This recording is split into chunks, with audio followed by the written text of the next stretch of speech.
And we are live on the NFL Divisional Round K&K Sports Show. We got a full panel tonight. We're actually doing a little combo show. We're going to mix in our wits and wagers tonight with our K&K. So let's get right to it. Opening statements. Mr. Carson Shear, how are you? What's up, guys? How we doing? Hopefully you guys enjoyed the games this weekend. Got a jam-packed show. What's up, boys? And ready to rock and roll. Mr. Scoops, Mr. Spider Scoops with a new nickname from Joey Clams. What's going on?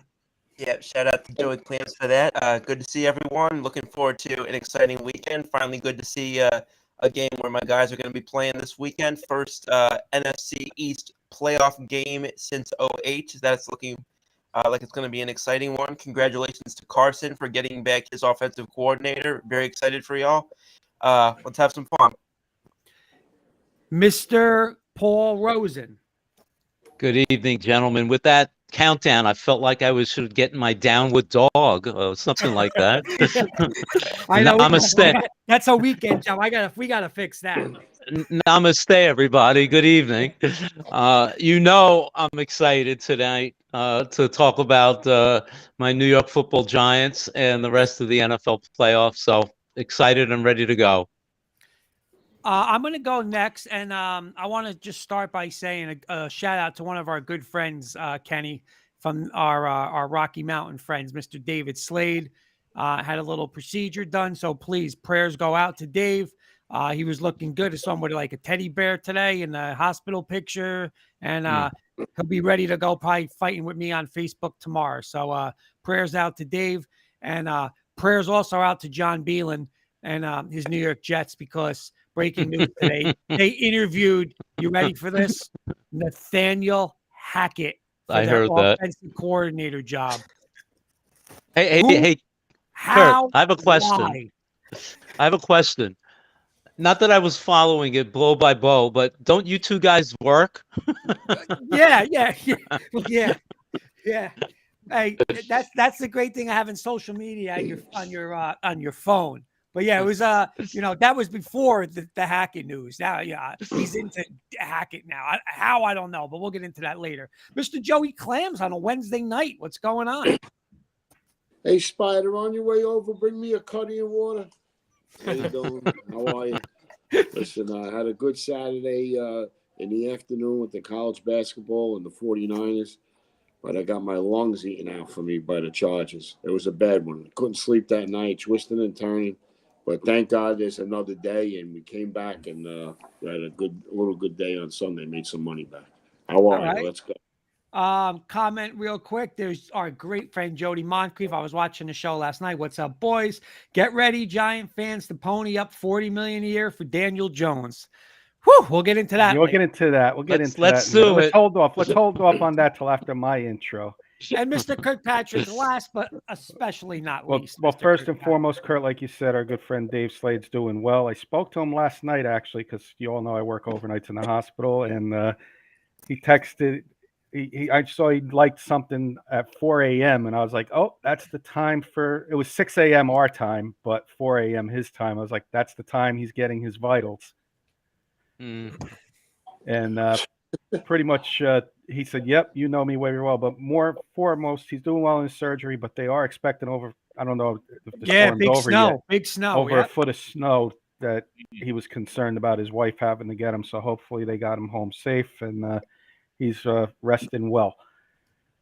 So we got a little fun-filled show tonight. NFL, packed NFL wild card weekend last week, and a couple upsets and some breakdowns on this week's game. Like you said, Kurt, we're doing wits and wagers tonight as well, a little combo show. So we got Joey Clams with us.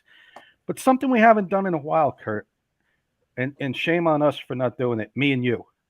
Okay. Can't shame Paul, can't shame Clams, can't shame Ryan or Carson. We haven't done any Bronco Manias in a while. Yes. Bronco Mania is usually football, but Briggsy also liked wrestling. He might have liked wrestling. He was probably the biggest wrestling fan you've ever seen, for those who didn't know him. And one of his biggest times of the year was the Royal Rumble, which is coming up Saturday. So I made up a little thing here. If the K&K Sports Show had their own little Royal Rumble, There we go. And for those who don't know wrestling, I'm going to tell you who your character you're portraying is. So, Joey Clams, you're Rowdy Roddy Clams in honor of Rowdy Roddy Piper.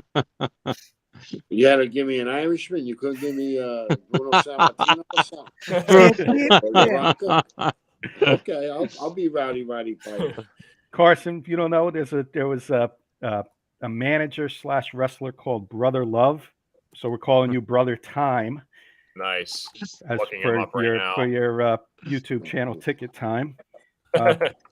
Ryan, I know By the you're, way, when you say we, I have nothing to do with this. So it's not we. This is you. this is me. All right. You. Ryan, you're good. You're great at what commentary and stuff like that. So what better character for you would be Mean Gene Okerlund? So we got Mean Scoop Woodhams. Paul, you're down in the South, so yours was easy. I gave you Mouth of the South, Paul Rosen. Kurt, you're Kurt the Brain Heenan or Kurt the Weasel Heenan. They nicknamed him. And I didn't name I gave myself the Fraud Slayer. I kept that one as opposed. So this is how the match would go. I got a little 2-minute match here for you guys. Okay. Enjoy it. Okay. So we're minutes into the match and everyone is feeling each other out. When Rowdy Roddy Clams hits Brother Time in the throat with a foreign object. For those who don't know what foreign objects is, it's an illegal object used in professional entertainment wrestling where they try and hide behind the ref and do something. So Brother Time gets hit in the throat with a foreign object that Rowdy Roddy Clams pulled out of his wallet. Brother Time is thrown over the top rope and quickly eliminated. Wait a second. The ref, Jenny Hoops, catches Rowdy Roddy Clams with a losing Chargers FanDuel ticket and disqualifies Rowdy Roddy Clams. We are now down to 4.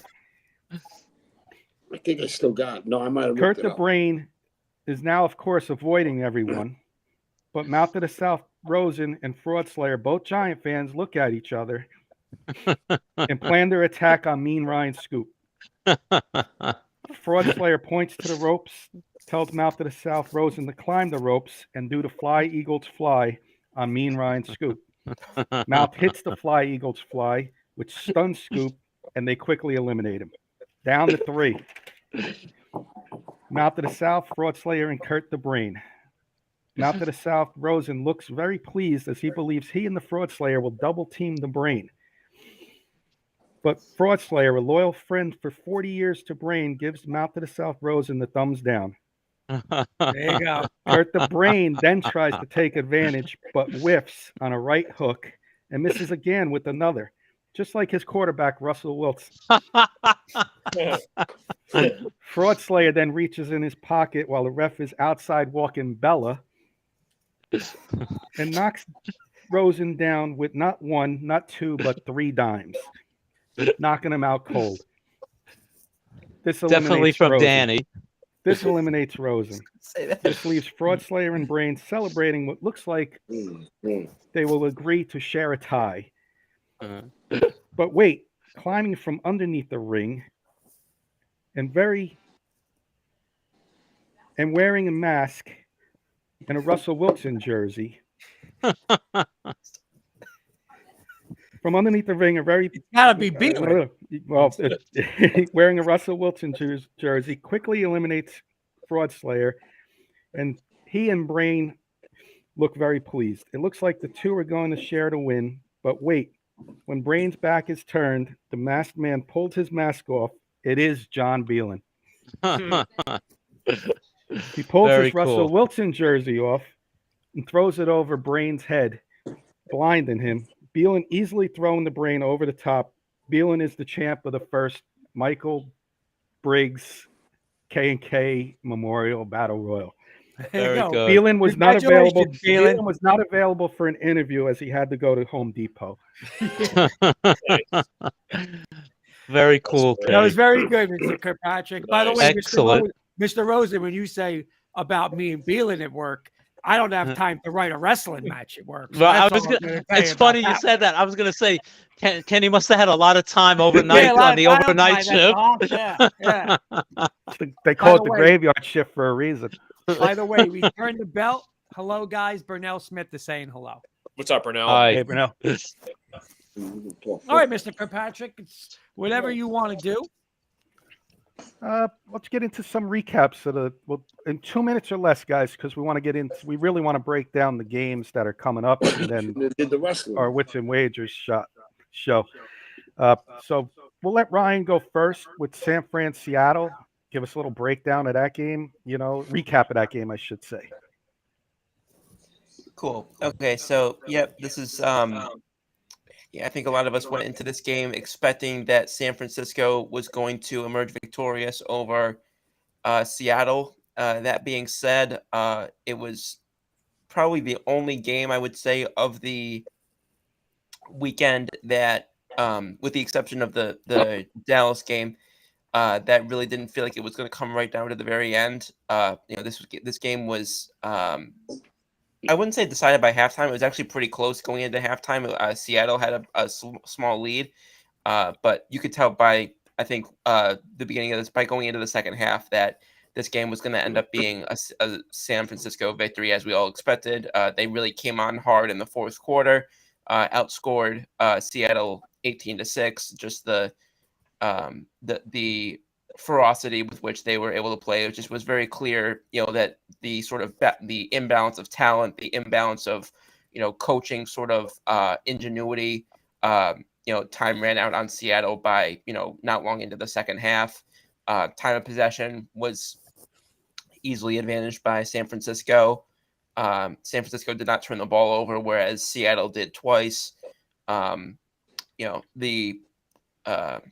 Despite the fact that Geno Smith was more accurate completion-wise, passer rating easily an advantage to Brock Purdy.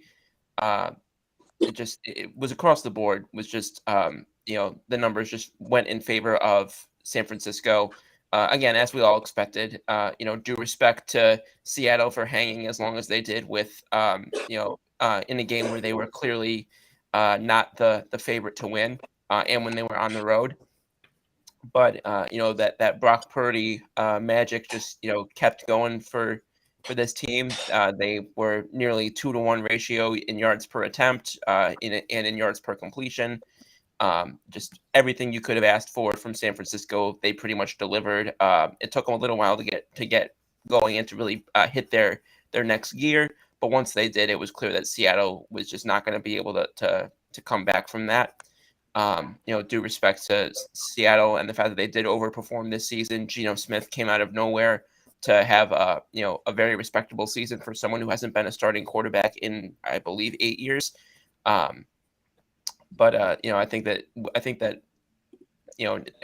at the risk of talking about all the games at once, just to real quick, I think we can all agree that at least in the NFC, the 4 best teams did advance to this week. I agree. And anybody want to add anything real quick in 30 seconds or less? I'll give you guys 30 seconds or less if you want to add on this game.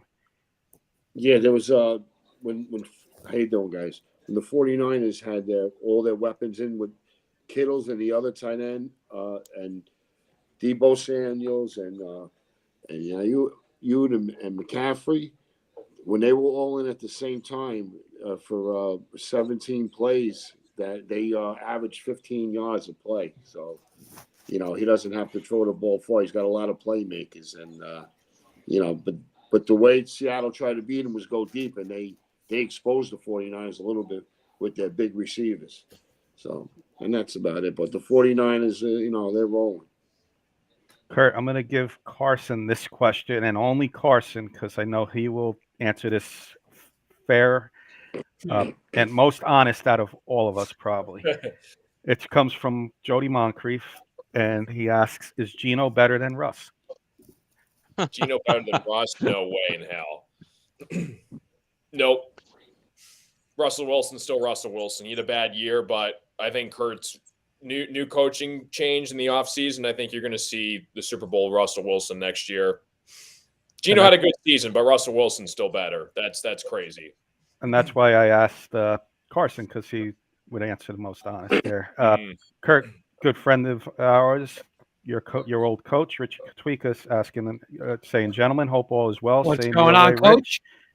And he's Anybody also, see Richie? and Richie just said Russell Wilson is shot. Nah, I totally disagree with that. And he knows that. All right, Kurt. Well, you're up. Let's get into the night game on Saturday. Me and you were going at it for a little bit, and you got the last laugh. So I'll let you you talk Yeah, about you know, this one.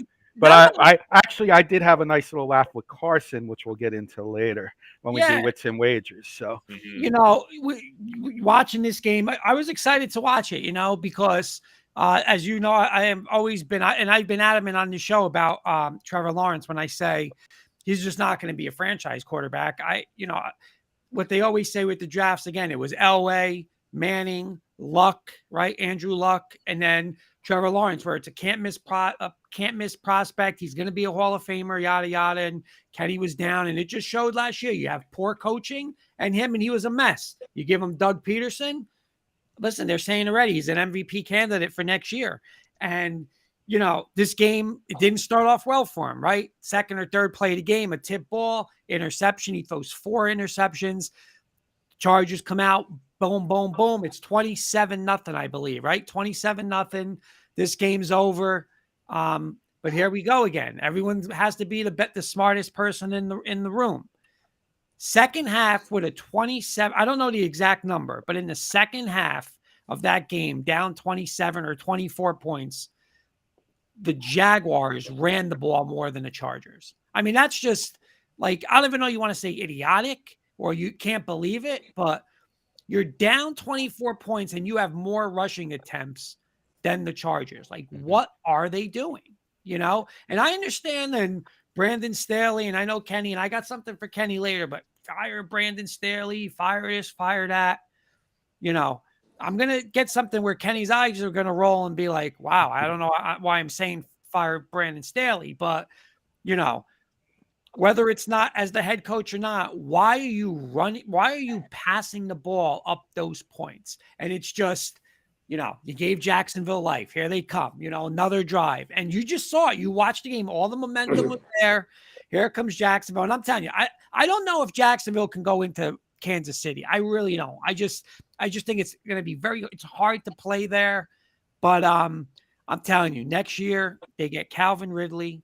They're going to get another draft pick. They were mocked where I saw something getting another receiver, and they're going to go all in with this kid, Trevor Lawrence. And, you know, I think they can play this week with Kansas City. San Diego, there's no reason about it. And, you know, not because I'm an AFC West guy, but I just don't see this, you know, Chargers are a Super Bowl contender. Like, they have the talent, yeah, but they're not a physical team. And when you're not a physical team, it's so hard to, like, you know, I mean, we watch it. I watch it as coaching in high school. We watch it in college football, and you're like, you know, how can a team like, say, USC not be able to run out the clock? Because they're not built like that. They're not built to line up in a double tight end and say, we're going to run the ball, you know, second. They don't do it. And the Chargers don't do that. And this time of the year, that's what you need to do. You need to be physical. You need to run the ball and play defense. And that's what the Chargers mentality is not. And whether you want to blame Staley or whatever it is,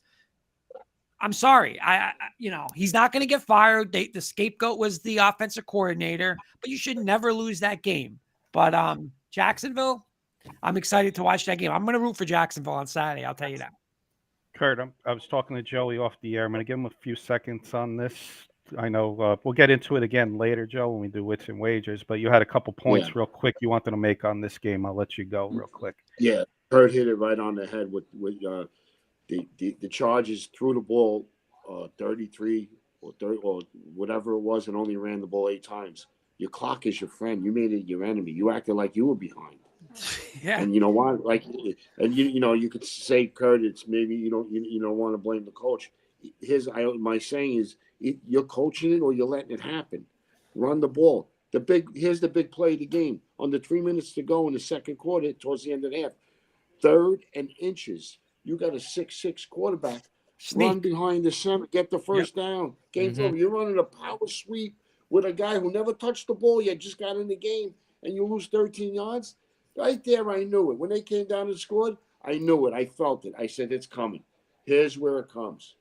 And you were 5-0 in the turnover situation, and you had a 27-0 lead, and you couldn't do it. And the thing with Herbert too, you're 6'6". House balls get knocked down. You're throwing the ball too much side out. Exactly. Oh, you know what I'm saying? Again, that's why I wanted to get that point out because I couldn't sleep that night. It was a bad one. Thanks, Joe. Anybody else want to add to this game real quick? I know, like I said, Just wanna Kurt and give I were credit going to, back Yeah, and I forth. I and was just put gonna my foot in say- my mouth. I just want to give credit to Trevor Lawrence for, coming back the way he did. So that's all. Thank you. Yeah, Kenny, I was just going to say, Joey sort of stole my thunder, but I sat there and exactly what he just said, I was thinking Saturday night. You have a 6'6" quarterback. He falls forward. He can get the damn first down. They could either score, run out the clock the rest of the first half. You go into in halftime, and you're either up by another score or even a field goal. That game's over. I'm sorry. But the fact that they didn't get the first down, they run this stupid gadget play, and Jaguars march down, give them a little inch. They open the door a little bit, and then the second half they came back. You almost knew the way the Chargers were playing, and Kurt made a good point about not running the ball. You almost knew they were handing the game back to the back to the Jaguars. Well, Paul, you made a great point, Kenny. I'll be 10 seconds on this, and we were talking, me and Kenny were talking over the phone, but two of the younger coaches, right? Staley and what's the Viking guy? What's his name? Kevin O'Connell. Kevin O'Connell, right? O'Connell. First, you go right down the field on the Giants. Bing, bing, bing, bing, bing. Giants respond. Here you go. You know your defense stinks that you're not going to be able to stop anybody. 3rd and 1, we're throwing throwbacks to Kurt. It's like these young coaches, instead of just doing the right thing, it's like, I got to outsmart everybody. And both of those guys, those plays, that's what lost those games. It's ridiculous. Yep. It's ridiculous. And he's a defensive guy. His defense is putrid. Yeah. You hit it right on the head. They're not physical at all. No, they're not. Jaguars were in 2nd and short. They were 2nd and 2, 2nd and 3. There was no 3rd and longs. They just Jaguars from the second quarter to the end of the game scored every possession. But Joe, you can't just all of a sudden say now, okay, Chargers, we're going to be double tight. Like, you got to do that all year and get that mentality. They're not just going to go, okay, let's run our power game. They don't have a power game. They don't. We're going to throw it 60 times, and that's what happens. So, Yep. I will say this about Trevor. You saw a guy in the first half who arguably could have had the worst first half of any playoff game in the history of the NFL, and then he metamorphosed into from the ugly duckling to the beautiful swan. So give him credit that after halftime he came out and just played an amazing second half and brought them back. All right, guys, let's move on because really want to try and get this recap done ASAP so we can really break down the upcoming games, which will be more, which we should concentrate on a little more. So, Carson, you're up. I'm going to give you the Buffalo Bills, Miami Dolphins, which was supposed to be the biggest lopsided game. Became a scare for Buffalo. So why don't you give us your thoughts on the game as a whole? Yeah, everybody and their grandmother thought the Bills would have no problem taking care of the Dolphins. You get a guy and Skylar Thompson, who's a 3rd-string quarterback, going into Buffalo with the whole DeMar Hamlin situation. This team's playing for DeMar. It's in Buffalo. There's no way they're going to lose.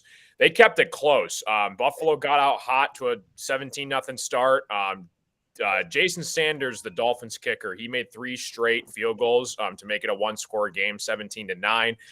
Then they came up with a huge turnover, tie the game at halftime, and people are scratching their heads. Buffalo fans are getting a little concerned. We can't lose to a 3rd-string quarterback. And then they actually took the lead at one point in this game, 24-20. They had a huge strip sack fumble return touchdown literally to start the second half. And people are going crazy. Dolphins fans can't believe it. And then the Buffalo Bills just kind of took control. In the 4th quarter, they did make it interesting. Jeff Wilson had a touchdown run, make it a 3-point game, but then it was just kind of back and forth, grudge match the whole way. But yeah, I got to give it up to the Dolphins. They were like you said, Kenny, the biggest underdog in this game. It was a 13.5-point spread when kickoff happened. Nobody thought that the Dolphins would have any shot, but they made it an interesting game. Josh Allen, he didn't really look that great. He had a couple picks, a couple turnovers. Yeah, I'm shocked by the way the Dolphins played here. So we're going to see if the Bills can continue to keep it up in the divisional round. But I thought it was a great game when most people thought it was a blowout. Carson, let me ask you this. I'll ask you because you're covering this game. Any concerns with Josh Allen? It seems like he's a little reckless. You face a Chiefs team or a Bengals team, and you play this type of game, you're going to have a long winter and a long summer because you're not going to make it to the Super Bowl. No, 100%. I mean, this is the guy that's supposedly one of the best, if not the best quarterback in the AFC, in Josh Allen, and he did not look like a top 5 quarterback on Sunday. He was struggling. He threw a couple picks. His offensive line couldn't protect him at some snaps in certain points in the game. And this is against the Dolphins, who you didn't have your first string or your second string. You had to rely on Skylar Thompson, who was a third stringer, and you barely beat them when you were favored by 13.5 points. So this Buffalo Bills Bengals game coming up, we're going to talk about. It's going to be interesting to see what you guys' thoughts are. Anybody want to ask Carson anything else on the Bills Bills Dolphins? Yeah, I just want to get back to you know what, everybody, you got to take the Buffalo Bills glasses off. They're a sloppy team. They don't have any identity. They're small on defense. They get pushed around. The quarterback plays sloppy. Another thing, that's a divisional game for the third time. You know what? Who's Buffalo to lay double digits in the playoffs against a division rivalry? I know they had the third string quarterback. Miami's 3-0 this year against the spread against the Bills. You know, what's the Bills' identity? Go ahead. That's all I wanted to say. The other thing too that I want to throw out there, and I know I'm not making any sort of an original point here, but you give me the I wouldn't have said this last year, I don't think, but you give me in the Bills Bengals game coming up, neither of these offensive lines are all that great. However, when it comes down to it, if Burrow's going to hand the ball off to Joe Mixon, I have a lot more faith in that than either Allen handing the ball off to Singletary or trying to do it all himself in the running game. They don't have. They've been trying to. They went out and got whatever his name is from I think it was Indianapolis in the backfield, but they have not been able to sort of establish themselves on the ground outside of Josh Allen in any consistent way. You tell me that Joe Mixon carried the ball 20 times in a playoff game, I'm comfortable with that. You tell me that Devin Singletary or Josh Allen ran the ball 10 to 15 times in a playoff game, I'm like, okay.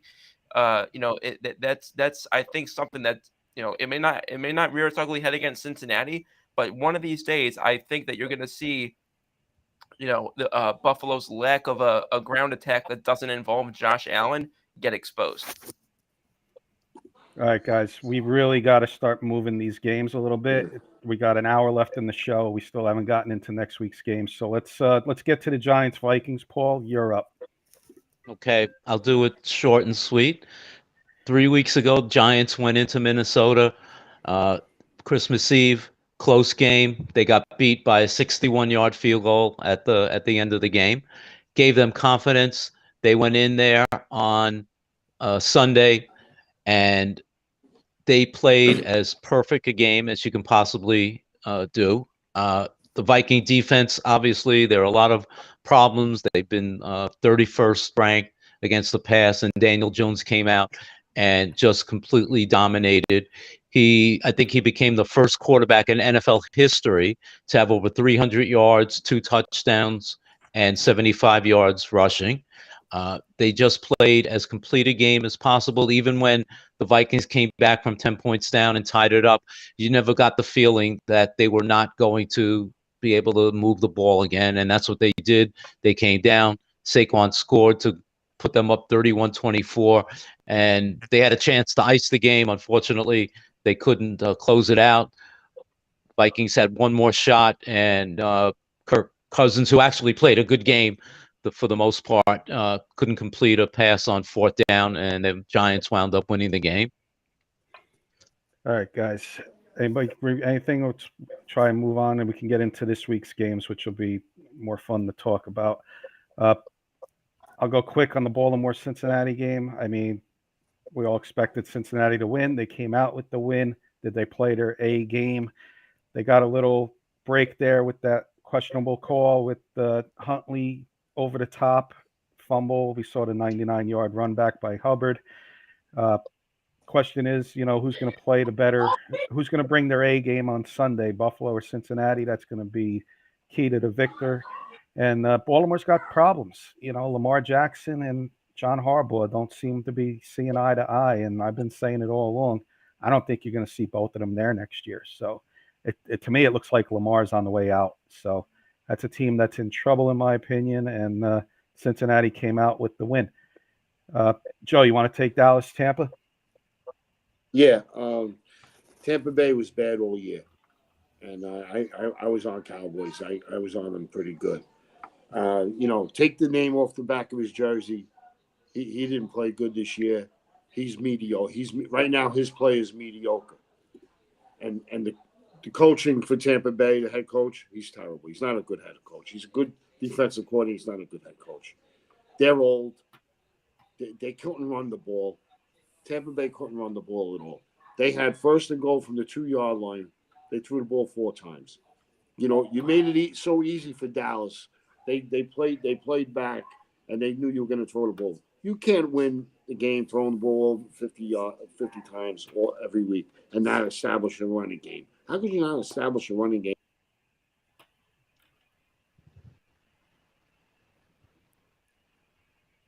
We lose Did we Clams. lose Clams? We might have Yeah. lost Clams. He's back. He's back.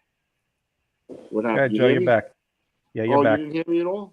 Yeah, no, we got you up until you said the throwing the ball 55 times. That was the last we heard. Prescott, he played his best game of his career, and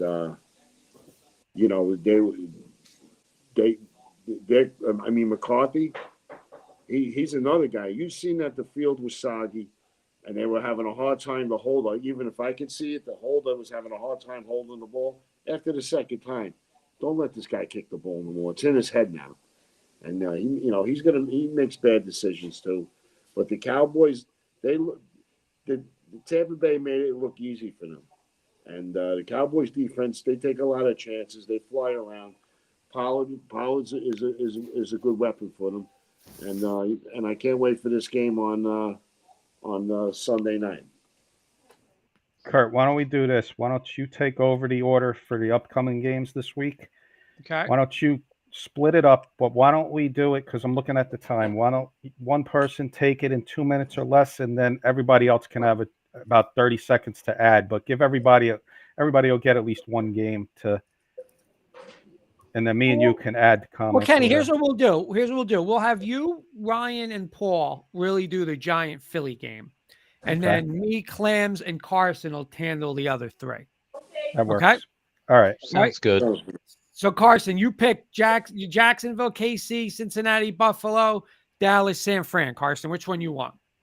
I'll do the Jags Chiefs. Okay. We'll start with you. Okay. Jaguars, they barely got by the Chargers. I don't see Trevor Lawrence throwing 4 interceptions in the first half again. This is going to be a really interesting game. I know it's Patrick Mahomes. It's in Kansas City. But I think, Doug Peterson, they really nailed those guys in the locker room saying we barely got by and we're not going to let that happen again when we go Saturday to Kansas City. I think the Chiefs are obviously their overwhelming favorite. The lines right now is 8.5 Kansas City. I think the Jaguars cover in this game. I think they're basically playing with house money. There is a million times more pressure on the Chiefs and Patrick Mahomes to win this game than it is the Jaguars. Jaguars barely got in by winning in that weak division. They had a nice wild card win against the Chargers. I think Kansas City wins this game. It's Patrick Mahomes. You can't really go against him, but I think the Jaguars keep it close. They're going to kind of have that mentality of playing with house money, and Trevor, I think, should have a better game than he did last year. I think the Chiefs' defense is not good at all either. If they can run the ball on this Chiefs' defense, I would really start to look out for what Doug Peterson draws up against this weak secondary in the Chiefs. So I'm going to take the Jaguars plus the points. It was a good run, but I think Kansas City wins the game. All right. Paul, what are you going to pick? Let's make our official pick. So you're saying Kansas City wins, City. Carson, all right? Yep, Jaguars cover, Kansas City wins. All right, Paul, who wins and who do you like spread-wise? 8.5. I think Kansas City's going to win, and I think they're going to cover. I think it's going to be a fairly close game, but I think they'll get that late touchdown, make it a 10-point spread, and wind up going to the championship game. All right. I again, for the show, I got to pick Kansas City. I do think they will win, but I'm going to be honest. I'm not going to bet anything on this because I'm going to root for Jacksonville. And I know how Clam says it. Don't bet with your heart, right? Bet with your head. And I know probably the right thing is to do Kansas City. But if I do something, maybe I'll do like an alternate, like do some kind of parlay and take Jacksonville plus 15 or 20, do something where I get a lot of points with Jacksonville. But I'm going to root for him. So I'll say take the points. I do think Kansas City wins, but I don't like this game. Scoops. Yeah, Chiefs win outright, but I think that 8.5 points is a little much for me with how Jacksonville came back last week and with the experience of Coach Peterson. Give me the Jaguars to cover. All right, let's go to Mr. Kirkpatrick. I'm going to give you – this game's going to be close, Kurt. I think it's going to be high scoring. I don't think you're going to get the mistakes from Trevor Lawrence, like Carson said. I think maybe you get 1 or 2 interceptions. That may be the difference. But I'm going to say it's going to be a scare for Kansas City. And Jacksonville has nothing to lose here. They're going to take chances against that weak defense. And it's going to be like a 34-31 game, but the Chiefs, Mahomes pulls his magic in the fourth quarter and pulls away with the victory. It's going to be a very exciting game to watch. See, I'll get to Clams in 1 second, but I know we were joking. We were in a group chat over the weekend, but this whole like nothing to lose, like I was just literally right before our show, I was listening to Alfred Williams, former Bronco, former Bengal, and like someone was saying to him, talking about, oh, you could have a nice year, and he said, like, no, like that's, there's no, 2 years ago, the Cleveland Browns were probably a minute away in the divisional round from upsetting Kansas City. And Cleveland Browns, they got Baker. They're going to be the team forever. And they're done. They're done. He's gone. Like, there's no guarantee here, right? I mean, you look at this year in NFL, out of these 8 teams left, there'll be at least 4 different ones next year here. It's year by year league. So I don't believe that. Now, you got Trevor Lawrence as a franchise quarterback, but there's no guarantee in the next 3 years they're back here. So I don't believe in that. Like, I don't think they're going to play. I don't think they're going to, okay, we're going to go for it on every fourth. Like, they're going there to win. Yeah, let me correct myself. Wrong wordage I used. More pressure on the Chiefs. Yes, there's Jaguars. more pressure. Wrong words. Totally wrong words there. Right. Wrong words. More pressure on the Jaguars. Mr. Clams. Yeah, you made a good point. Since 1991, every year, at least 4, sometimes 5 different teams make the playoffs. You know what? This is not baseball. Well, okay, we got it for going a couple more years. No, you got to win now. When you're there, you play to win. That's it. You play to win. I don't got to play on this game yet, but I might be doing something like going. If I do something with a parlay, maybe alternate over the 10.5. If I'm going to take the Jaguars, I'm not going to lay the points. Chiefs don't cover at home. Peterson is as good as a road dog, and that's about it. And the only guy they got is Jones to rush the quarterback. That's about it. If they can contain him, you know what? Jaguars are going to be in this game. Clamsy, we lost Clamsy Joey again. But real quick, before we get to the next game, And you know what? But the threat is, Joey's going to like this one. Same game parlays, Joe. Last week, Jacksonville. Zay Jones and Marvin Jones. Bing. Jacksonville. Evan Engram, Etienne. Bing. Or Etienne and Zay Jones. Bing. Carson got 2 of them. We and Carson got 2 of them last week. There you go. Nice. That away, baby. Cash All right, them so tickets. Kenny, do you want to do the Giant one last? You guys want to do the No, Giant let's one do it last? in the order of the way the What order? games are. Do it in All the right. order of the way the games are. Paul, you know what? Since there's two of us and one of Ryan, we'll let Ryan go last since, his team is the favorite. Oh, I thought you were going to say let him go first. No, let him go last so you can Okay. respond to us. We're the underdogs. I'll take the defense. You take the offense. So why don't you start Okay. with what we got to do on offense? Okay. Well, clearly the Giants will be a different team than the team that the Eagles saw at the beginning of December and the last game of the year. Forget that. Throw that out. That had no meaning to anything except the Eagles winning the division and clinching home field advantage. This is a totally different Giants team that the Eagles are going to see. They have confidence. Daniel Jones clearly, after his first playoff game, I think has the demeanor, the feeling that he's going to be able to compete against the Eagles, probably better than he's ever done. The offense success has to be up front. The O-line has got to stop the Eagles' defense. There's no question about it. The only success they're going to have is if they can keep the Eagles' front four and any blitzes out of Daniel Jones's backfield. Because if they don't give him an opportunity to pass, then this game is going to they're not going to win the game. Clearly, with 70 sacks, the defense for the Eagles is ferocious, but in order for the Giants to win this game, they've got to rely on Daniel being able to complete passes. He won't be able to do that if he's on his back. So the line has got to play as good, if not better, than any game that they played this year, especially against a team like the Eagles. If they can keep Jones up, if they can give Saquon some opportunities to run the ball, I think it's going to be a close game. What's the spread? 7.5, 8 right now? 7.5. 7.5. I think it's going to, I think it's going to be a close game. Clearly, it's not going to be a blowout. I'll be shocked if this is going to be a blowout game. I see it getting a 3-point, maybe a 1-score game going into the fourth quarter. And if that's the case, I think the Giants have proven they've been able to stay in and win a lot of these games. And if that's the case, I think it's going to be hopefully an opportunity for them to keep it close and win it at the end.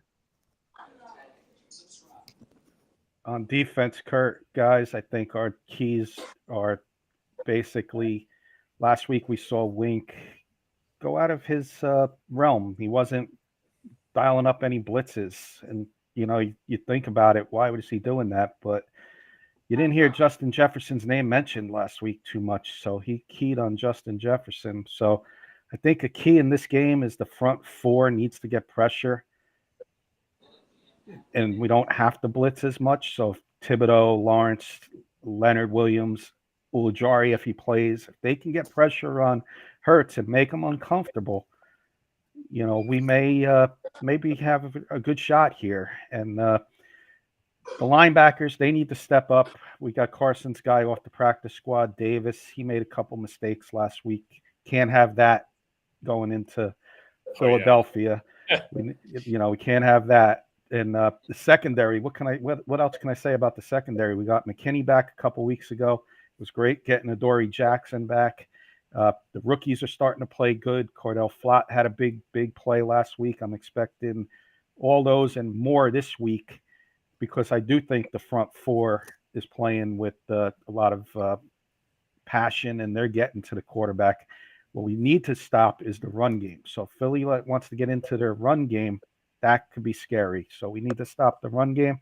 And just real quick on special teams, I think their punter needs to step up. And if we punt and pin them deep inside the 20, we don't want no short field.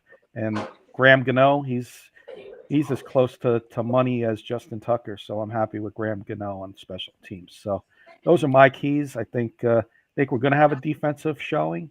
I think it will be. My pick would be to take the Giants with the 7.5. I mean, the Giants all year, minus that one Eagle game, played all close games. on the losing side. So I would take the 7.5 in a second, as long as you can get that hook. So that's my pick on the game. Who wins the game?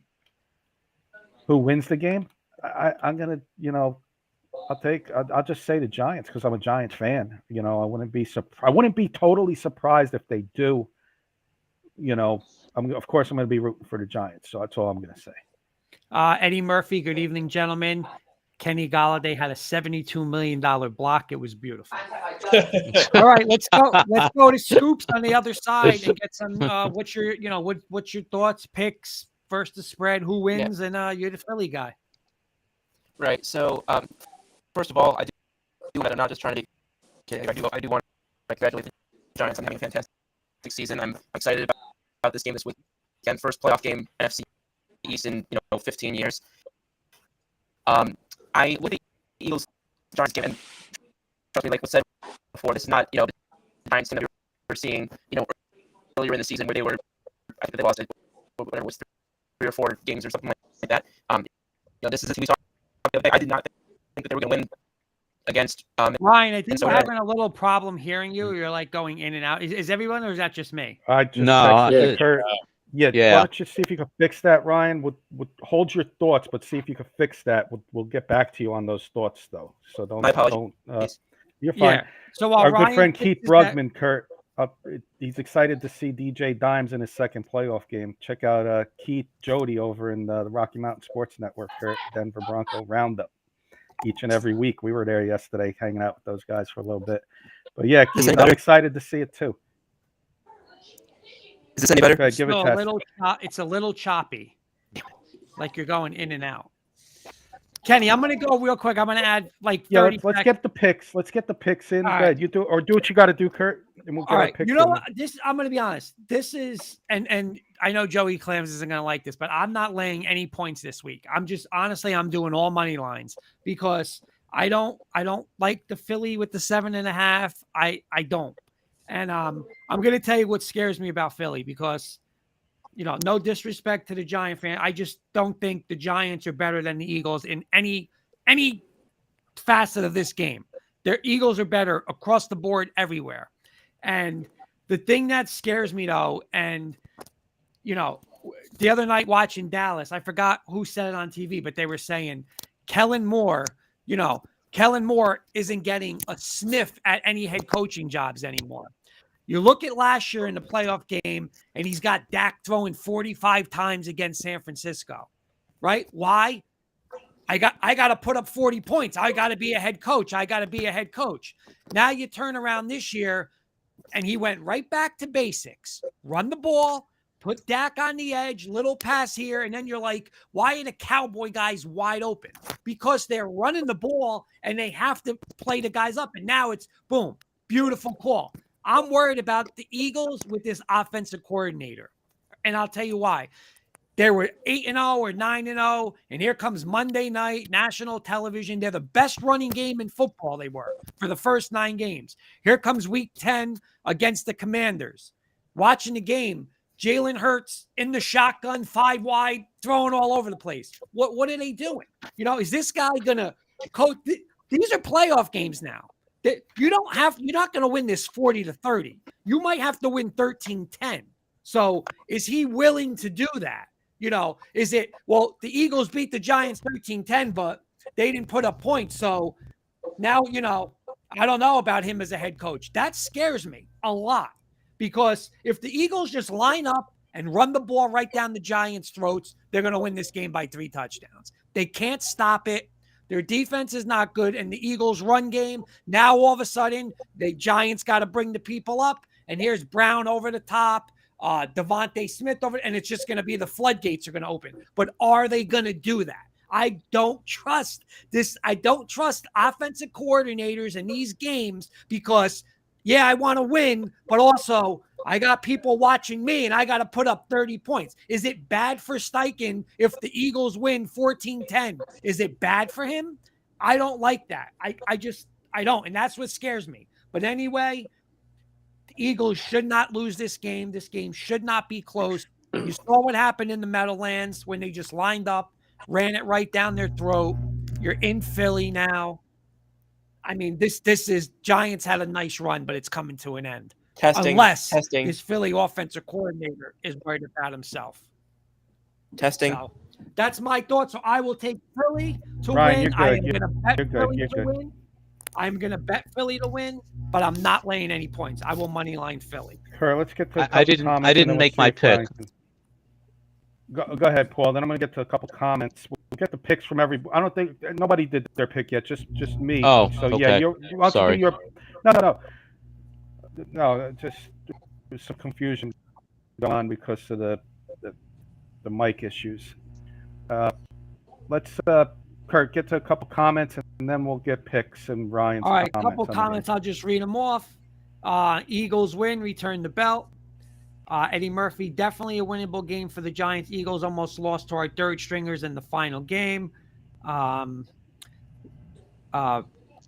Barkley is better than Miles Sanders. Jody Moncrief, Eddie Murphy. Cowboys played against the senior citizens this past week. All right, Kurt, let's do some picks for this game. I gave you mine. We'll get Paul. I gave you mine. Well, no. Actually, Ryan, are you there now? Can y'all hear me? Yeah, why don't you give us your thoughts Yep. on the game real quick, and then we'll get the picks. All right, sounds good. First of all, I apologize for that.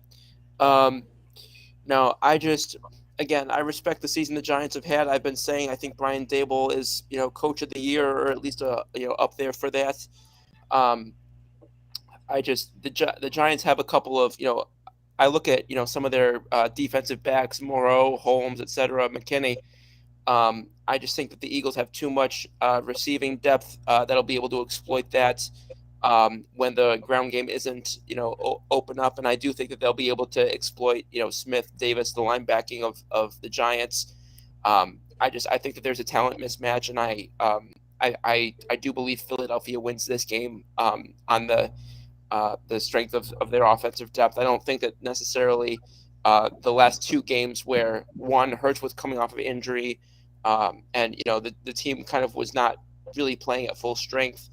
I don't think that's necessarily, you can't really eliminate what they did for 15 games because of a little bit of adversity.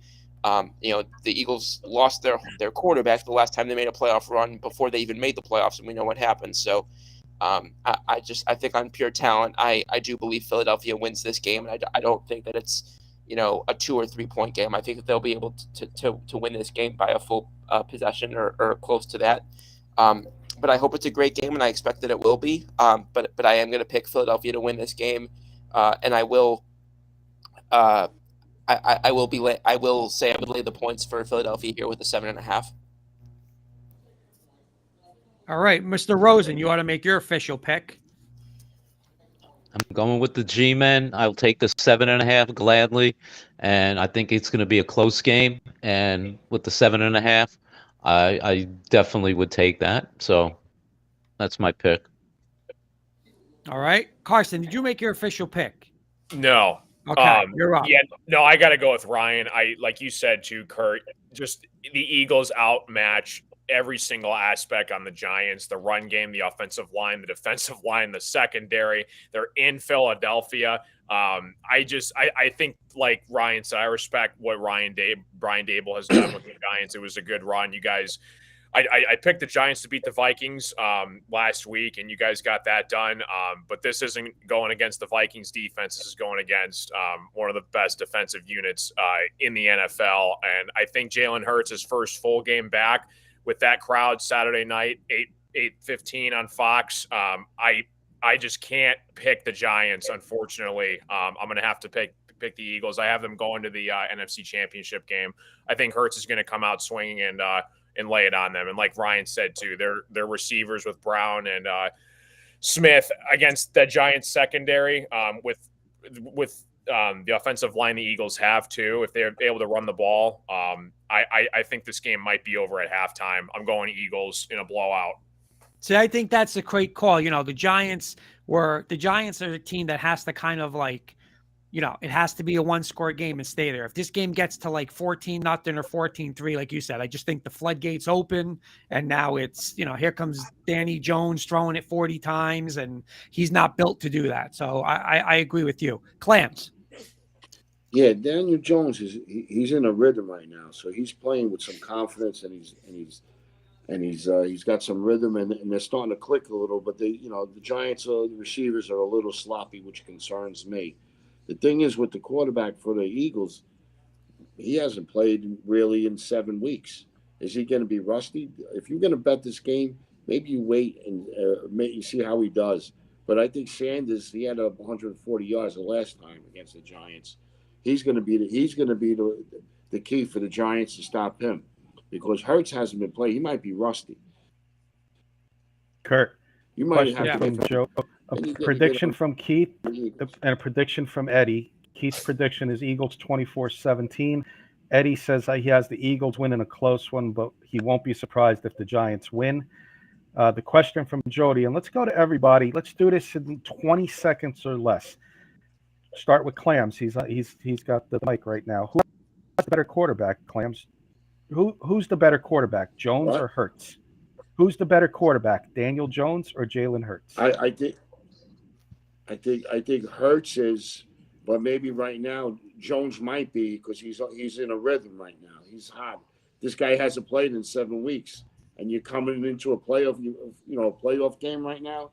That's why I say wait, but don't lay the 7 or the 7.5. Buy it down, and the same thing the other way. You can play a middle here. Next on the screen, who's the better quarterback? Throughout the whole season, I would have said Jalen Hurts, but as Clams just said, the guy hasn't played in 7 weeks. Who knows how he's going to come out? And the way Danny is playing right now, I might go with Danny right at this very moment.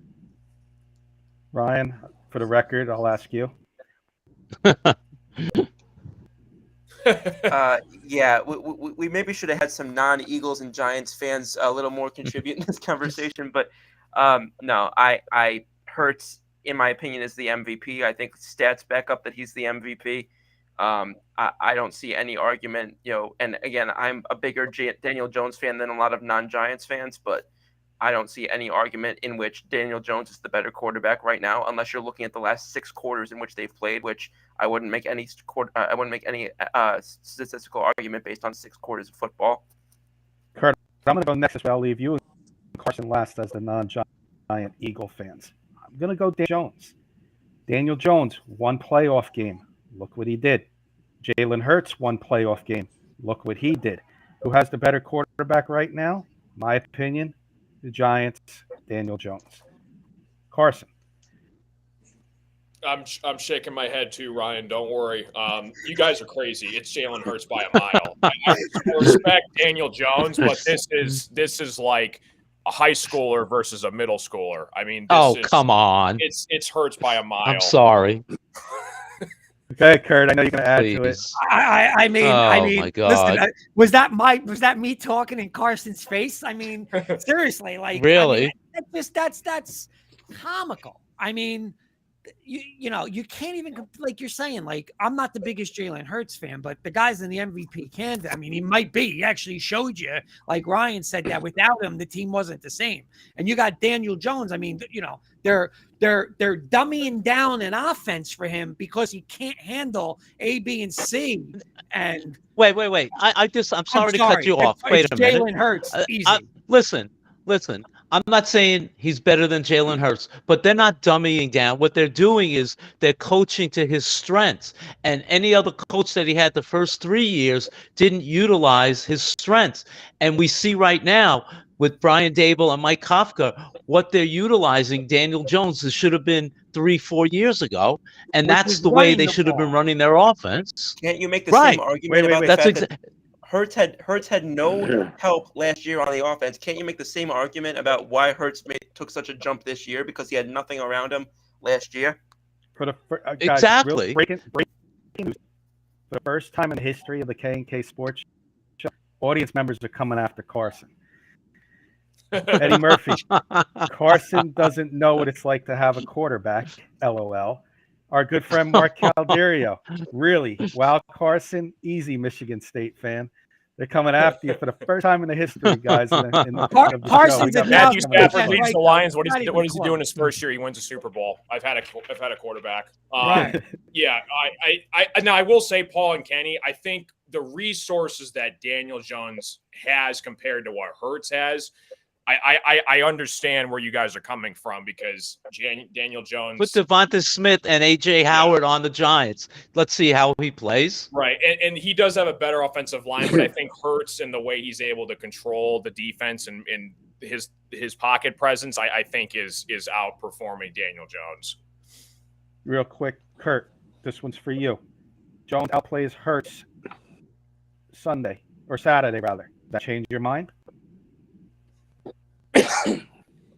Again, listen, I am not. I don't want to look at he was 21 for 42. They get beat by 21 points because this game is not about stats. Like I gotta watch the game. Like, okay, if he beats, I don't want to hear. Hey, Okay, well it's he had more yards, but if he outplays him and he beats him, then because listen, we talked about this last week. Jalen Hurts blanked the bed last year in a playoff game. And, extending this, I said, these are the money games. This is where if Jalen Hurts has a bad game this week. Yeah, I agree. It's a problem. It's a problem. So, then we are going to have to rethink it. Yeah. But I'm not going to just look at plain stats. No. He hasn't played in 7. He hasn't played in 7 weeks, so it might show up. That's all I'm saying. Is for a gambling purpose. If you like this game, wait a quarter or wait a couple of plays and see how he's doing. You know what I'm saying? But he's been out 7 weeks, and this is a playoff game. This is a big game right here. But that's why, again, Joe. That's why you know what. They should honestly in this game, they shouldn't need him to throw more than 23 passes. They should just run it right down the Giants' throats. They're one of the best rushing teams. The Giants don't have a good rushing defense. They didn't stop the Vikings last week. Just run it. Make him make a couple plays. That's my point with this whole AC. If they're throwing it 40 times, they got a problem. How's his That's why. Spider, how's his shoulder? Do you know? It's very important so that people know if they're going to put money on the game how the quarterback's shoulder is. Right, exactly. No, I think that everything that I've been hearing and seeing from people like in the Philadelphia is, they're saying that he's, going to be ready to go. No, obviously, my understanding he's still got some discomfort up there. So I wouldn't be surprised if they lean a little bit more on his mobility than his arm. But I do expect him to be at not 100%, but I do expect him to be, on the north end of that. This is a tough game, man. It is. One more. Because he's not 100%. One more at Carson. Yeah. Frank Keith. It's okay, Carson. I thought John Kitna had a chance too. Jared Goff first in touchdown interception ratio, second. 25-yard passes, fifth in passing touchdowns, tied fifth in passing touchdowns all season, sixth in passing yards, seventh in passer rating. Jared Goff. And he's number one to tee off at the golf course. I love it. All right, guys, let's move on to the next game. And then we can get back into more of this if we got time. So, Kurt, our next give. So that's going to do it for John. Oh, everybody get their official picks on the game, and then we'll move on to the next game. I think we did. Okay. We did. You want me to take this game, Kurt? Clem, start it up. Big game, Cincinnati at Buffalo, Sunday afternoon. What do you got, Clams? Like I said before early on the show, Buffalo's sloppy. The quarterback plays sloppy. They don't have any identity, and they don't run the ball. He's their leading running back, and that's not good. And he's not 100%. There's something not right with him. He's probably going to get some little surgery on his elbow at the end of the season.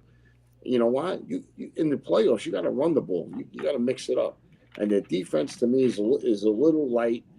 And I know the Bengals' offensive line is banged up, but they'll be okay because Burrows has got the quickest release in football right now, and he'll be okay. I trust Burrows more than I trust Allen right now. So give me the quarterback plus the points. Give me the Bengals in this game. I like the Bengals to win outright, maybe for some pizza money. And I like the Bengals. I'm going to key the Bengals. I'm going to lay the 5. I'm going to put them in parlays plus 7.5 and all that. I like the Bengals in this game. I just think Buffalo is too sloppy. They have no identity. They don't have like a game plan. It's just like schoolyard. There's no game plan. It looks like from their offense, and their defense is sloppy too. I just give me the Bengals. I think the Bengals keep it close, and I think you know what? If Burrows has the ball late, he's going to win the game. I trust Burrows more than I trust Allen. That's what this game comes down to. Carson. Yeah, no, I'm with Clams here. I think the Bills, they got to really – I mean, they barely got past the Dolphins, and they were the worst team in the playoffs, arguably, in this playoffs. And they look sloppy. I think Josh Allen – if he loses this game, you got to really start asking questions. I think Joe Burrow is a clear-cut MVP candidate next year, the way he's been throwing the ball, the weapons around him. Jamar Chase is back and healthy. Ryan said, too, who would you rather have, hand the ball off to Joe Mixon or Josh Allen, do it himself, and you got Singletary to work with. I like the Bengals to cover here. I might throw a couple dollars on money line too. I think the Bills are in trouble in this game. That 5.5, I think it's going to creep down until kickoff. I'm going to go Bengals plus the points. I'll go next, and no disrespect to obviously any Bengals or Buffaloes fans, and no disrespect to Kansas City and Jacksonville, and no disrespect to my faithful Giant fans or Mr. Scoops, but I think Sunday's games are going to be your NFC and AFC championship game. I think whoever wins the Cincinnati-Buffalo game is going to come out of the AFC. I totally agree with Carson and Clams. With Burrow, again, I'm going to have to bet this one kind of with my heart because I have a lot of futures open with Buffalo. So I have to root for Buffalo. So I'm not going to go against them in bets when I have Buffalo in stuff already. Well, you would take the Bengals plus the points. You cover yourself. No. I know I could. But I am going to root for Buffalo. Like I said, I have no horse in the race, but I want to see Buffalo do it just because, listen, they've never done it. This whole Hamlin situation, and I think they're home. I can easily see Cincinnati winning this game. Again, I think the winner of this game goes to the Super Bowl, and I'm going to take Buffalo. Kenny. Yeah, this comment by Keith, I agree with him. Keith saying he doubted the Bengals could return to the spot again this year. I doubt no more Bengals. I'm with Keith. I mean, last week I picked the Bengals 7.5 to 1 when we did the Super Bowl. Our Super Bowl picks. I took the Bengals for the AFC. I think they're on a mission. I think last week they also escaped a scare, and I think they're going to go into Buffalo, and I think they're going to handle business. I think there's a lot of pressure on Buffalo in this game. A lot of emotions, a lot of pressure. Bengals are going to have pressure too, but playing in that stadium. But it's got a funny feeling with this Bengal team. Joe Burrow's for real, man. I think 34-31, 31-28 type of game. I think I hope I'm wrong because I want Buffalo to go, but I'm going to take the Bengals in this one. Scoops. I'm going to say something that's probably going to be unpopular based on the fact that I live in Western New York.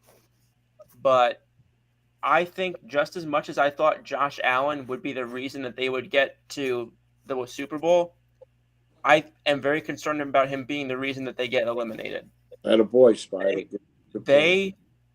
All this being seduced by the arm talent of Josh Allen and the freakish physical traits of Josh Allen cannot make you overlook the fact that let's not just look at picks. 35 touchdowns this year, 32 combined interceptions and fumbles. That's almost a 1-to-1 ratio of touchdown to interception and fumble.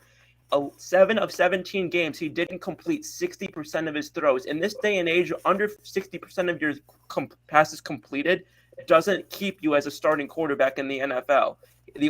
And he is.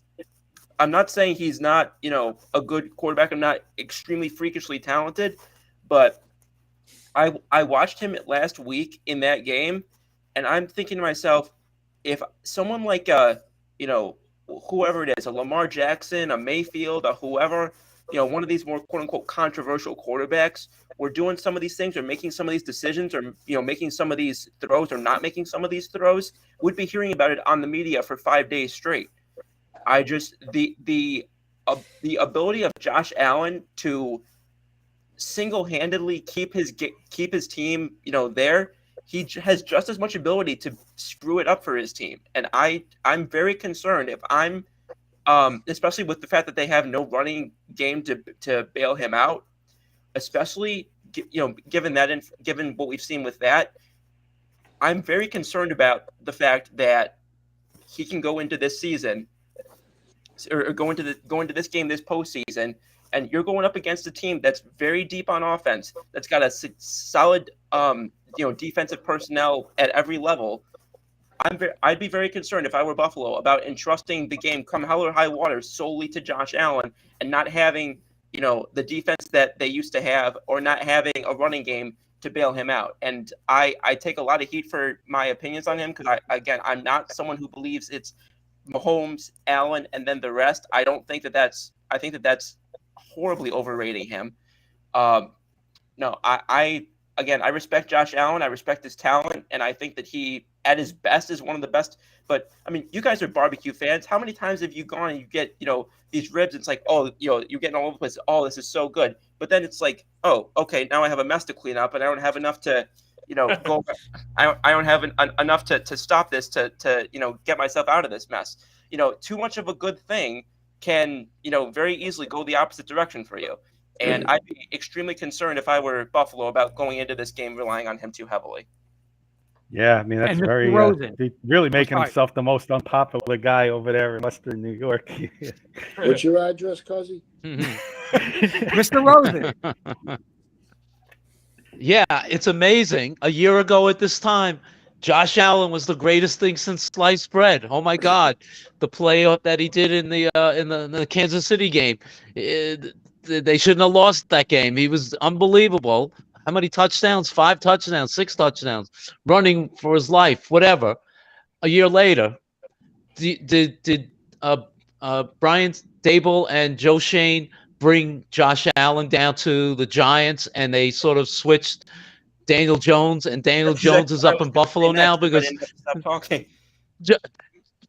Daniel Jones's interception rate was the lowest in the NFL this year. So just saying. Anyway, all that being said, I picked Buffalo to go to the Super Bowl. It's going to be a tough game. I'm not underselling the Bengals at all. Joe Burrow has made his mark already, probably one of the top 3 quarterbacks in the NFL right now. With his receivers, they have an unbelievable offense. However, when you have an Eli Apple as your number 1 cornerback, I'm going to take Diggs and Gabe Davis over that guy any day, anytime. I will take Diggs to line up against that guy 15 times and throw him the ball 15 times. And unless Cincinnati's defense is going to roll over and give him help, Diggs is going to kill him every single time. If this game was in Cincinnati, I would pick Cincinnati with the points, but I'm taking Buffalo. It's going to be a close game. Probably a 1-score game, maybe a late field goal, but I think it's going to be like a 30-27, 31-28 kind of game. But I'm going to take Buffalo. Guys, real quick, and I heard this yesterday, and I never realized it, and everyone kept talking about, Buffalo, Kansas City, where's that AFC Championship game, yada, yada, but somebody was on one of the stations yesterday, and he's like, Cincinnati is the one that got screwed, too. Like, if they would have beat Buffalo, they would have been home this week, right? Is that true or no? That's on the bulletin board in their locker room. Right? So it's like, next week matters, but what about this week? They don't want to be, they don't want to look bad, but they're saying it to themselves, you know what? We were going to win that game. Let's go. Yep. So that's that. And then we get to 6:30 on Sunday, and I'm looking forward to this one. Dallas, San Francisco. Dallas, mega impressive over Tampa Bay on Monday night. San Fran, listen, Gino's going to Gino. For whoever asked about Gino and Russ, that was quick, short-lived for Gino. And he's sitting watching with Russ this weekend. But I'm going to start this one, Paul Rosen. The line just Okay. moved back up. It went to 4, went to 3, and now it's 3.5. So San Fran at home laying 3.5, Paul. As much as it pains me, hurts me, makes me feel bad that I'm going to say this, but I was very impressed with the Cowgirls on Monday night. They played an unbelievable game. And as much as it pains me, hurts me to say this, Dak Prescott played maybe arguably the best game he played in his career. The guy was unbelievable. But as Kurt says, you run the ball, that sets up everything else. That's exactly what they wound up doing against the Bucks. As well as the San Francisco 49ers have played, as well as Mr. Irrelevant, Brock Purdy has played. I think, unfortunately, the Purdy party is going to be a pity party because I think his bubble is about to burst. I don't think he's played a defense like the Cowboys have. I think he's going to be running for his life. Dan Quinn is probably coaching himself into another head coach position after what he did against the Bucks on Monday, and I think he's going to continue on Sunday night against the 49ers. I think they're going to throw defensive schemes against this kid that he hasn't seen in the short time that he's played, and I can see the Cowboys beating them. Take the 3.5. I'm going with the Cowboys. I hate to say it. And I think it's going to be a 27-13, 27-17 kind of game. You guys do realize how crazy is this? Cowboys were on the road last week at Tampa. Yeah. Cowboys are on the road at San Fran. If some miracle happens and the Giants beat Philly and Dallas beats San Fran, Dallas is hosting an NFC championship game after having the first 2 games on the road. Yeah. How ridiculous is that? Carson, what's your thoughts? Yeah, it's crazy. I'm going to pull one off your shelf, Kurt. I have a 49ers Super Bowl bet, so I'm going to have to root for the 49ers. But I think Paul made some great points. I think Purdy, this is going to be a really tough test. I was impressed with the Cowboys. I was surprised how well they played against Brady on the road in Tampa. Again, they're the underdog here. It's 4 right now, and I don't like this game. I'm going to root for the 49ers, but Cowboys defense is damn good, man. I'm going to go Cowboys in the points just for the show, but I think this is Purdy's first big test. I'll go next, and I'll say this, Mr. Kirkpatrick. Mr. Quinn, I'll welcome you with open damn arms because what you did Monday night with Brady, I'm going to be honest, like, I've watched a lot of Brady games in the past, and he's, besides, I'll say the one game against Tennessee a couple years ago when Vrabel beat him, the AFC Championship game when Denver hit him like 30 times. I mean, he just had no shot in this game. And I'm going to give Dan Quinn a lot of credit because he had a great game plan. That defense was flying around. And listen, Kellen Moore had a great plan for Dak. When I watched that game Monday night, I said, that's what they did Dak's rookie year. That's it. Ran it with him. Little pass here, little pass there. Let Dak run a little. And now you have open shots instead of just sitting back there and letting him throw 50 times. He can't do that. But with all saying that, I'm still going with Kyle Shanahan. I'm sorry. That's my boy. Best offensive play caller in football. It's why, too, when you say Purdy, you're looking at, the guys are wide open because of his designs and how they're running the ball. And it's all right. It's so easy for him. We're going to give you 4 shots where you're going to have guys wide open. You hit them, we win. Garoppolo doesn't hit Emmanuel Sanders against KC. They win that Super Bowl. He didn't. Purdy so far has. I'm going to take San Fran. I want to see San Fran get there again. I think this is the NFC champion coming out of this. I'm sorry, Ryan and Giant fans, but I think these are the best 2 teams left, but I'm going to take San Fran. Scoops. Yeah, no, I don't know what to make of them at this point. I'm referring to Dallas. I look at some of the games they've played, and I think that they look like a top 2 or 3 team in the NFC. And then they'll have a couple of other games where I'm just looking at them like, okay, this team is not a serious contender at all.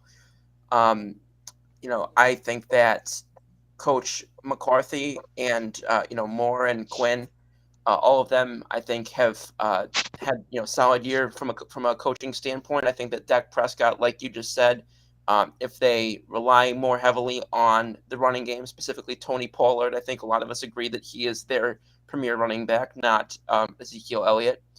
I think in those situations, you look at what they have from a personnel standpoint, and they can be a formidable team, particularly on defense, that can go up against pretty much any offense in the league.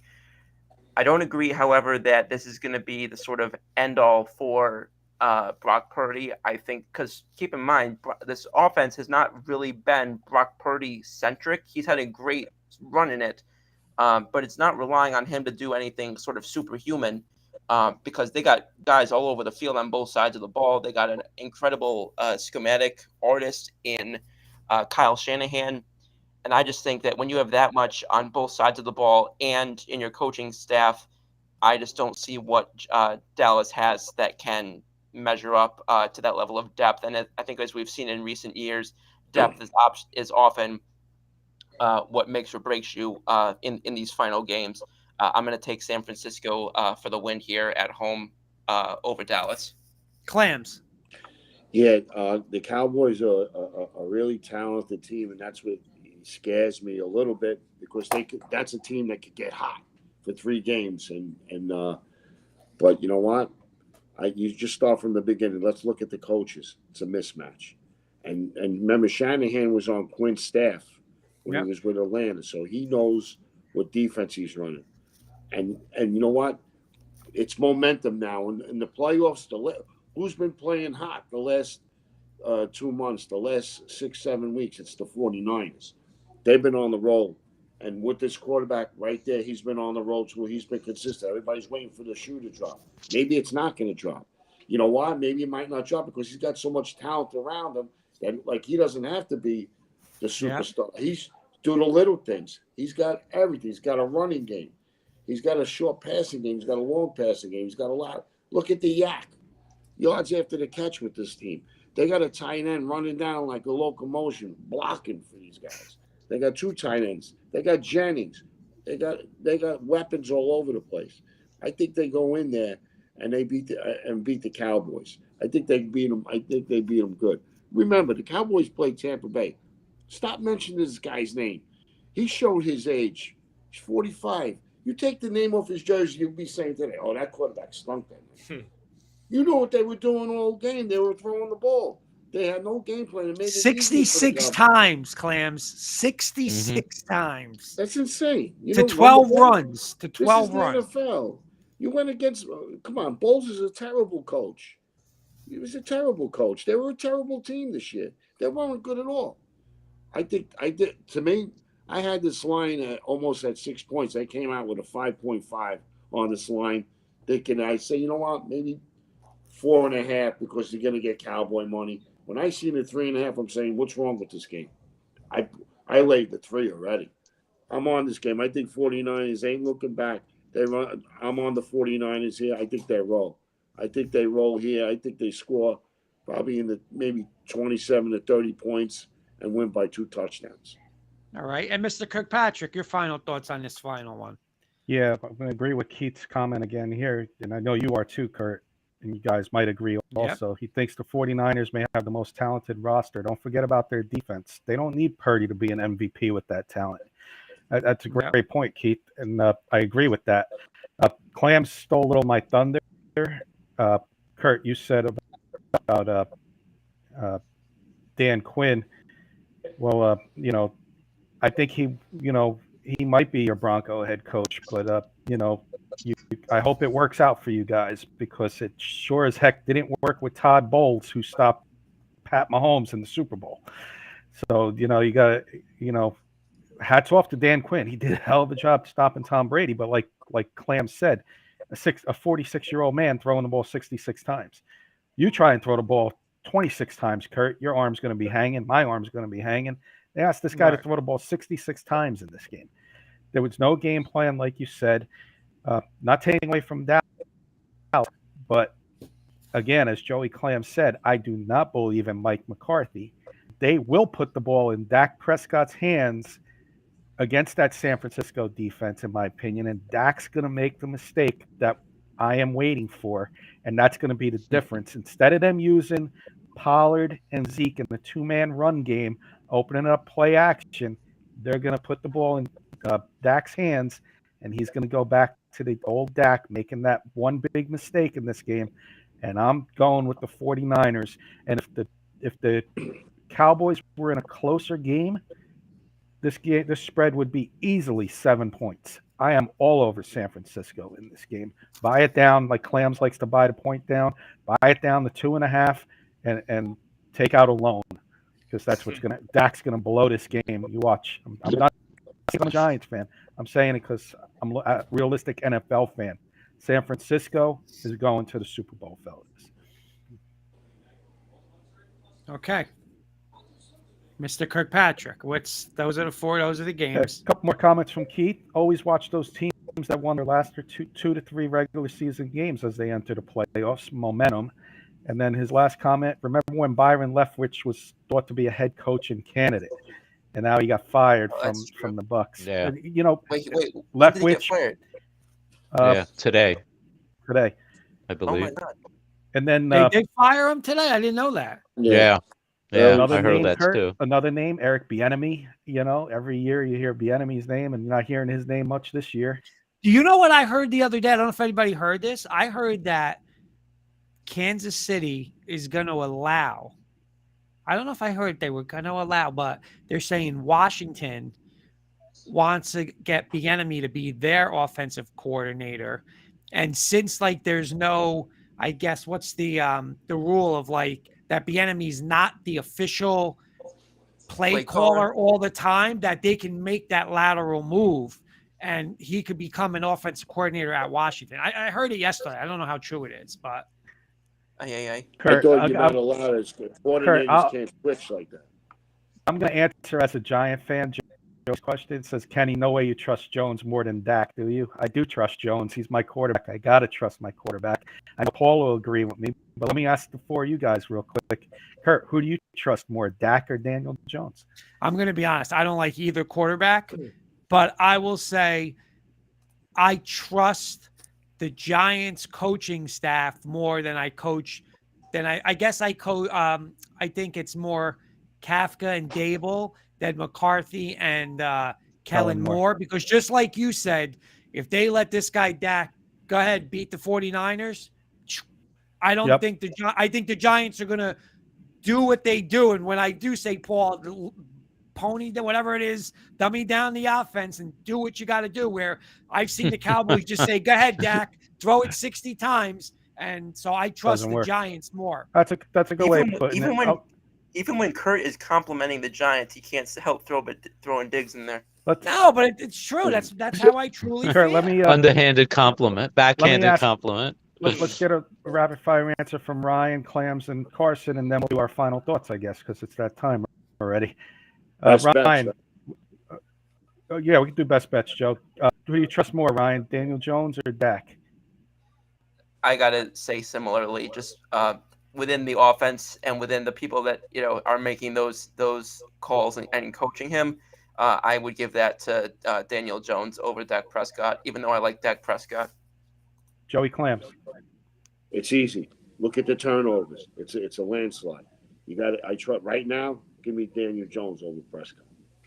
Carson. Wow. Boy.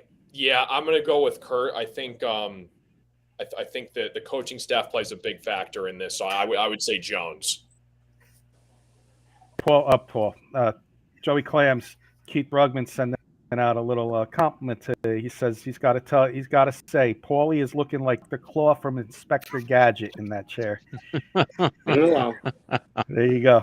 All right, so yeah, wits and wagers, Kurt. Let's get our best call me bets. King. Let's get our best bets, and then we'll do closing thoughts to wrap up. All right, best bet. Can you go across how you want to see them? All right, I'm on the board first here, so I'll go first. My best bet, I'm going to give you San Francisco 49ers money line, and I'm going to throw a same game parlay, anytime score George Kittle in this one. Paul. I'm going to take the Giants and the 7.5. I think that's my best bet. I think it's going to be a close game. I think it's going to be a one-score game, and I'm gonna go with the Giants with the 7.5. If you had to pick somebody to score in that game, who would you go with as a same game? Saquon, Saquon. clearly Good one. Saquon. Yep. Yeah. Kurt, you're next. Clams, you're gonna love this one, but I'm not playing around. I'm not overthinking it. Philly money line, Buffalo money line, San Fran money 350. line. I think it gives me at least, it's almost a 2-1 this week. So let me just see real quick because I know Clam. Why don't you put your figs on the table and throw the Bengals in there on the money line? No, because I no. You don't like taking points? It's almost double my money. Eagles, Bills, 49ers. Chalkboard. Bang, money line. There you go. And then Nice, Kenny. Outright upset. You're not going to make any money. No, we didn't do any no upsets this week. We don't got the upsets. Just your best bet. And anytime scorer in that? And you want to pick one guy?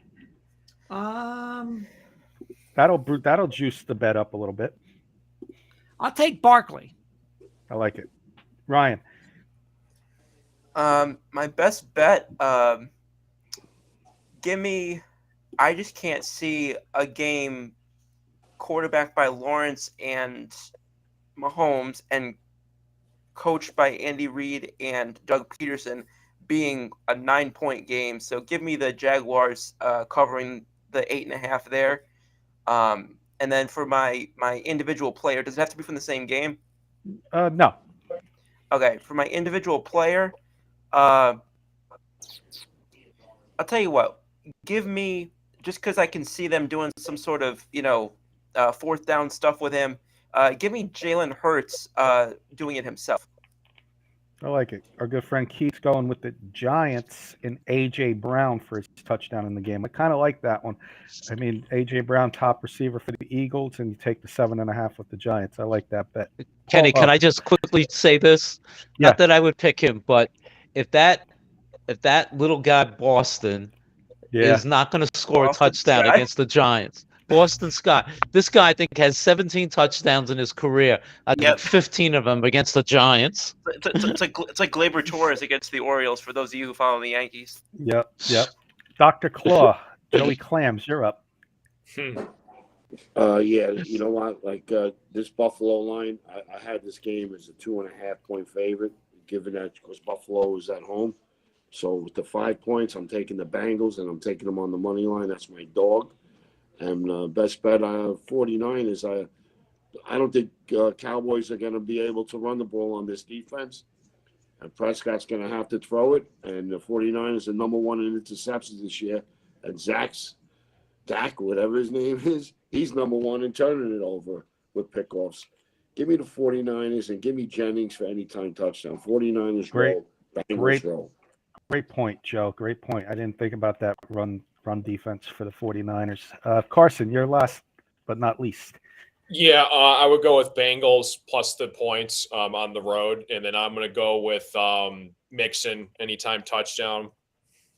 Nice. I like it. Kurt, final thoughts? You run the order, and we'll wrap the show up. All right, I'm going to start with Scoops. You're on my screen first, so final thoughts. All right. Looking forward to this weekend, obviously, as I've said 1,000 times. You guys, I wrote a little thing on Facebook if you guys want to go read that. But shout out to my alma mater. Seton Hall was down 15 today versus UConn, came back to win by 1.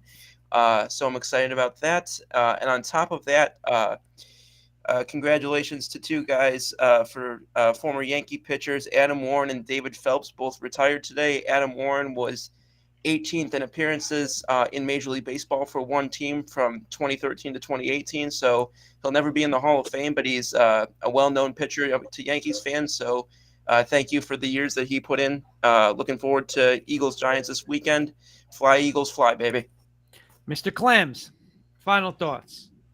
Yeah, this week, with the small card, I'll be playing some parlays, and I just want to give a tip out. Last week, I bet the Chargers. They were one to pick them, and I bet them on the money line, And I always alternate bet. And I bet down 1.5 or 2.5 points to get past the threshold. I should have bet Chargers plus 1.5 because if I always do that, I'm kicking myself. Or it's just the thing to do. And look for value out there. Look for a dog. Use the Bengals. Use the Bengals on the money line in your parlays, and that'll help you keep some of that money. The odds, if you're going to say alternate line down on the 49ers or alternate line on another team or that you like, or the Chiefs to get under the 6.5, or if you like the Eagles to get on to 6.5, or you like the Giants, bust it up to 8.5. Look for some value on this weekend because it's getting down to the end. Football season's basically over, but look for some value and look for some prop bets and look for the injuries. And with the Eagles game, if you like the Eagles, wait and see how Hurts looks, because if he looks a little rusty, you don't want to pass on the game. Let's go. Carson. Yeah, great show as always. Boys, love you all. And make sure you guys, enjoy the games this week. Gamble responsibly first and foremost. Huge news with the Lions, Ben Johnson. Ryan broke the news to me yesterday that he's coming back as our offensive coordinator. He was one of the hottest head coaching candidates. So I'm ecstatic that he's back. And Lions are winning the NFC North next year.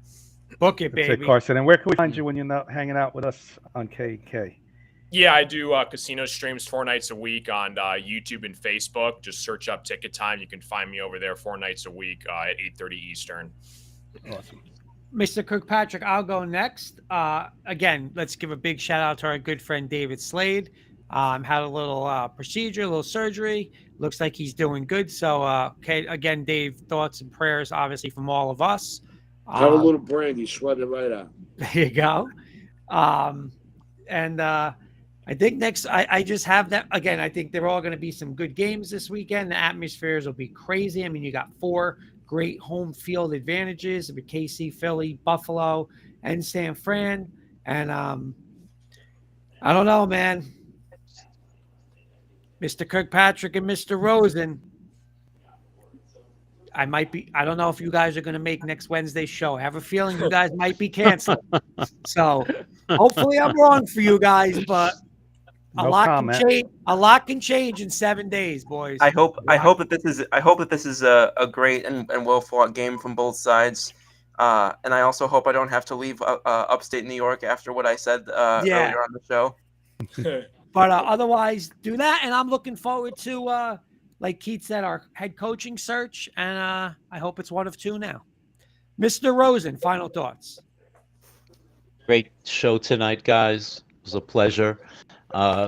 Obviously, we're really excited about Saturday night and all the games, but specifically as a Giants fan watching the game Saturday night. I think, as I said, it's going to be close. I think the Giants are going to come out and in no way play like they did in the other 2 games, and I'm looking forward to it. Cry, Eagles, cry, Ryan. Send it in, Paulie. Send it in. And Mr. Kirkpatrick, final thoughts. I'm just happy, Paul. We get to watch our Giants for at least one more game. So that's all I'll say on that. I was trying to. Still no word from Beelan. Congratulations to Beelan for winning the first K&K Sports Show Royal Rumble. He's must still be at Home Depot. I still haven't been able to hear back from him. So maybe we'll hear from him next week. And we'll go from there. We'll see everybody. No wits and wagers tomorrow. But Mr. Kenny, since we're doing wagers, real quick, you got to get Sis's picks. Oh, yep. They want your picks, Sis, for this week. So we're going to start with. We're going to start. They want your picks. End of the show. They want picks.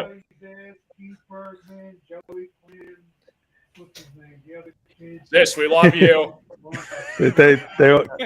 Carson said he loves you. Frauds. He's calling us frauds. Giants plus the points. So he's got the Giants. He's taking the Bills. He's taking the 49ers. There you go. One more. We got one more game. It's the Chiefs Jaguars. Kansas City all the way. He says, "Thank you." You got a best bet out of those 4? Yeah, San Francisco, best bet. And for those like Mr. Valenti, who said all year, Shanahan, he better lay his house rent money on That's mortgage right. money, I should say, mortgage money on San Francisco because that's the He best bet gags. of the week. He gags in a big spot. So All right, real quick. I'm going to ask. We got this- no, I mean, 1 If second. anybody's got to go, they can go. It's getting late. Carson, real quick. Next weekend, give me a Royal Rumble winner. Hurry up. Oh boy, Paul. No. Real Royal Rumble winner. Oh, real Royal Rumble. Yeah. What Let's is? see. You got Seth That's the 28th. Rollins. Oh God. I want to ask the question because I want to see. Not everybody Joey watches Fran- wrestling. Yeah, I'm not a Kurt. wrestling Not everybody fan. I watches have no wrestling. idea. We'll give I'm still Carson- going with Paul. All right, Clam, give me yours. Thank Clam. you. Give me yours. Thank you. don't insult me and ask me about the wrestling. Carson, look Why? up Brother Love. He I Look, have was a I have a manager who selection. pretended to be an evangelist, and and that's why I picked you as Brother Love. I can see you wearing the white suit on Ryan, one do of you your watch streams. wrestling? He had Say like that this again. really Do you bright watch orange professional makeup that he used to wrestling? wear. Guys that watch wrestling, buddy, you better go check yourself in. All right. Kenny, who you got? Carson's Kenny, at the give me bar. He somebody. plays Let's dog go. and chicks, Seth you know? Rollins in it? He's gonna be in it. Yeah. Seth Rollins. Okay. Kurt, All I right, didn't know I'll what give you freaking one. name you guys said. Kurt, Guys, I'll give you let's one. wrap it up, guys. Okay. Hulk Hogan. Hey, he might come back. Don't He lie. he might show up. He might show up. All right, boys. Great Guys, show. good show tonight. We'll see everybody next week again. No Wits and Wagers tomorrow. Taking the week off on Wits and Wagers, and we'll see everybody next Wednesday.